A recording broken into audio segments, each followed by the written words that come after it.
Hello mga bishi! Gagawa na naman tayo ng panibagong nail art.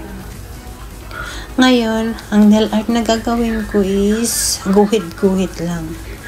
Guhit-guhit lang, pero in fairness, ang ganda ng kinalabasan niya. Ano siya?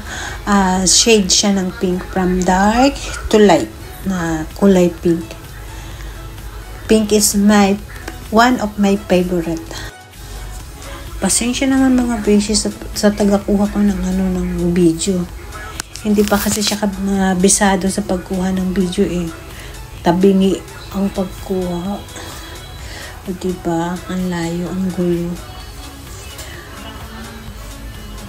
Ay, nako, ang lashes. Tinutok sa lashes ko eh. Wala na, tanggal-tanggal na ang lashes ko. Magulo na. Kailangan ng refill. Sobrang busy, kaya hindi pa nakakapaglagay ng lashes. Ayan na yung kanalabasan. Kunti na lang. Kunting-kunti. Nasa light shade na ako ng kulay pink. O, diba? From dark to light. 3 colors.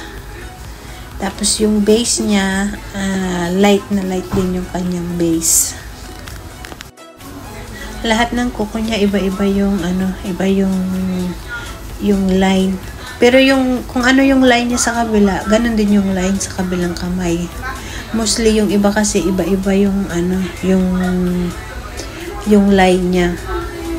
Pero this time tignan mo, sa taas ko nilagay yung light color sa tang. Iba-iba yung style niya. Pero ang ending pa rin yan, 3 colors pa rin. Ang kalalabasan niya, 3 kulay pa din. Ayun.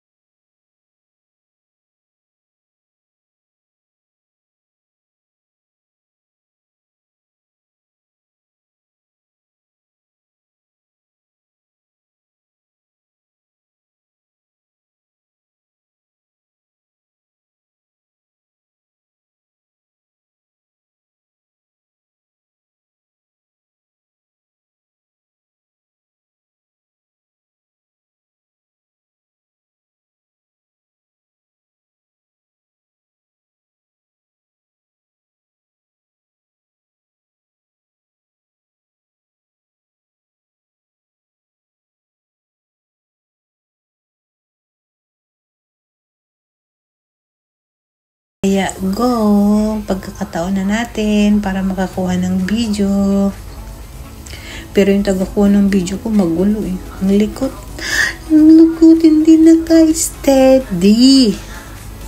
Steady ka sa kuko niya. O, ayan na. Here's the result. Malabo lang yung camera ko, madilim. Pero kita naman, diba? Thank you guys.